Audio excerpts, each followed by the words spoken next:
The ideal human being is supposed to love company, thrive on social interaction, get energized by crowds and conversations, and constant contact.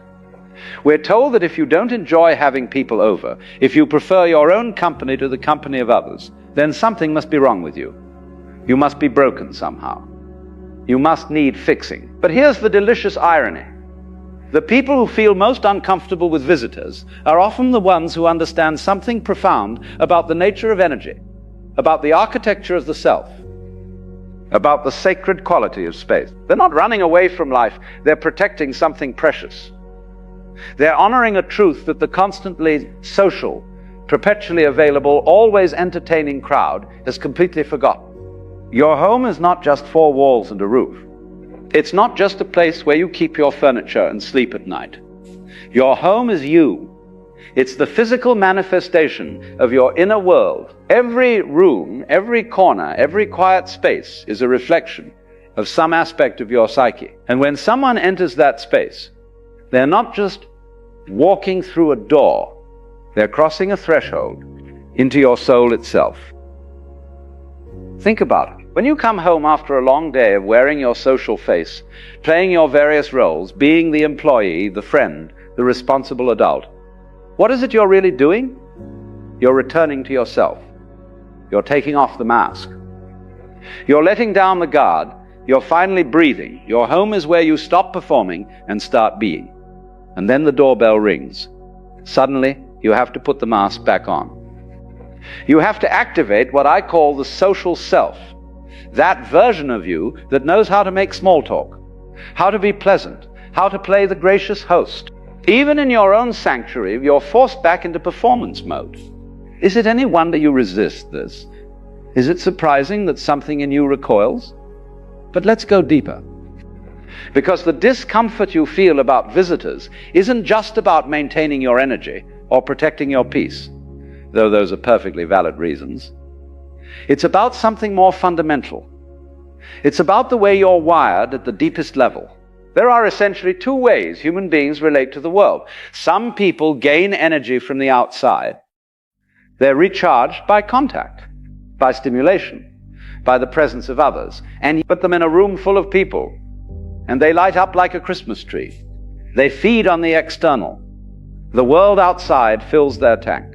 But others, and perhaps you're one of them, work in precisely the opposite way. Your energy comes from within. You're recharged by solitude, by silence, by the absence of external demands. The world outside doesn't fill you up. It drains you. And your home, your private space, is where you go to refill the well. When you understand this, the whole picture changes. You're not being difficult when you don't want visitors. You're not being antisocial when you prefer an empty house to a full one. You're simply honoring the way your particular instrument is tuned. A violin doesn't apologize for not sounding like a drum. A river doesn't apologize for flowing downhill. And you don't need to apologize for needing solitude the way others need company. Now here's where it gets really interesting. Your resistance to visitors might also be telling you something about the state of your inner world. You see, we all carry around what I call the shadow. Those parts of ourselves we haven't fully looked at. The emotions we've suppressed, the fears we've buried, the aspects of our personality we've learned to hide because they weren't acceptable. And when someone enters your space, especially if you're sensitive, especially if you're paying attention, this isn't rudeness. This is your psyche trying to protect its integrity. Your unconscious knows that you're not ready to have certain things disturbed. You're still sorting through your own inner landscape, and the presence of another person makes that work impossible. Think of it this way. Imagine you're working on a very delicate puzzle. You've got all the pieces spread out, you're starting to see the pattern, you're making connections. And then someone comes in and bumps the table. All your work gets scattered. You have to start over. That's what visitors can feel like when you're doing the deep work of understanding yourself. But there's another dimension to this that hardly anyone talks about. The symbolic dimension. Your house isn't just a physical space. It's a symbol of your soul. In dreams, when you dream about a house, You're dreaming about yourself. The mask we wear in company, the social face we put on, this isn't false exactly. But it's not the whole truth either. It's a necessary adaptation. The living room is where you present yourself to the world. The bedroom is your intimacy, your vulnerability. When someone crosses your threshold and they enter your home, they're entering sacred territory. They're stepping into the temple of your being. And if you're someone who takes your inner life seriously, if you're someone who's trying to know yourself, to understand the landscape of your own soul, then having visitors can feel like a violation, even when they mean well, even when they're people you love. Because the work of becoming yourself, the real work, happens in privacy. It happens in silence. It happens when you're alone with your thoughts, your feelings, your questions, your fears. It happens when there's no one to perform for, no one to please, no one whose expectations you have to meet. And this brings us to something crucial. The mask we wear in company, the social face we put on, this isn't false exactly. But it's not the whole truth either. It's a necessary adaptation. Who decided that the ideal human being is always available, always open, always ready for company? The truth is, some of us are built for different work. Some of us are meant to go deep rather than wide.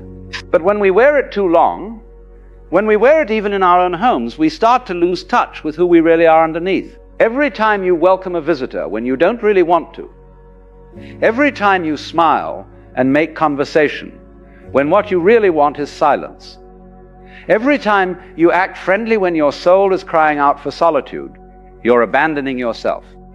You're choosing the comfort of social acceptability over the truth of your own needs. And here's the trap. You've probably been doing this for so long that you feel guilty for wanting to be alone. You think there's something wrong with you. You think you should enjoy having people over. You should be more hospitable, more welcoming, more social. But who says? Who made that rule? Who decided that the ideal human being is always available, always open, always ready for company? The truth is, some of us are built for different work.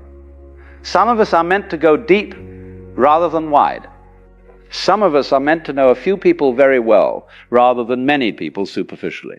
Some of us are meant to spend long stretches alone, not because we hate people, but because solitude is where we do our most important work. There's an old archetype, an ancient pattern that appears in stories and myths across every culture: the hermit.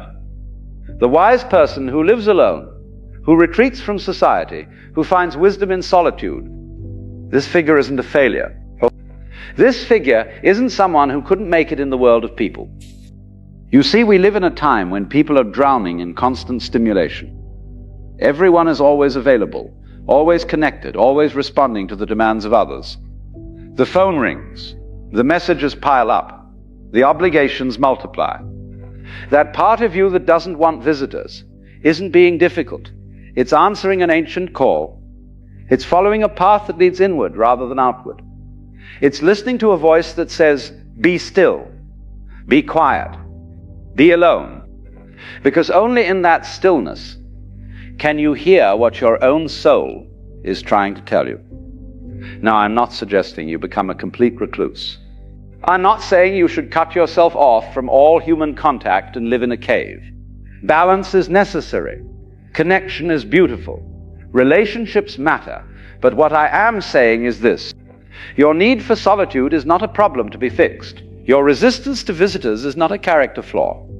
Your desire to protect your space is not selfishness. It's wisdom. You see, we live in a time when people are drowning in constant stimulation. Everyone is always available, always connected, always responding to the demands of others. The phone rings, the messages pile up, the obligations multiply. And people wonder why they feel exhausted, scattered, lost. They've forgotten how to be alone with themselves. They've forgotten that the soul needs silence, the way the body needs sleep. When you feel that resistance to having visitors, when you want to keep your door closed, when you prefer an evening alone to an evening of entertaining, you're not rejecting life, you're honoring it. You're saying that your inner world matters, that your peace matters, that your energy matters. You're saying that you will not sacrifice yourself on the altar of social expectations. And this is an act of courage. Because the world will tell you you're wrong, your family will tell you you're being difficult, your friends will say you're antisocial. But deep down, in that place where you're completely honest with yourself, you know the truth. You know that when you're alone, you're more yourself than you ever are in company. You know that silence feels like coming home. You know that solitude is not emptiness, but fullness. The people who drain you with their visits, who exhaust you with their presence, who make you feel like you have to perform even in your own home, they're not bad people. They're simply living according to a different rhythm. Their instrument is tuned differently. They need what you don't need. They thrive on what depletes you. And that's fine. Let them have their parties, their constant companionship, their busy social lives. But you have permission to choose differently. You have permission to say no. You have permission to protect your solitude like the treasure it is. Because here's what nobody tells you. The world doesn't just need the social butterflies, the extroverts, the constantly available.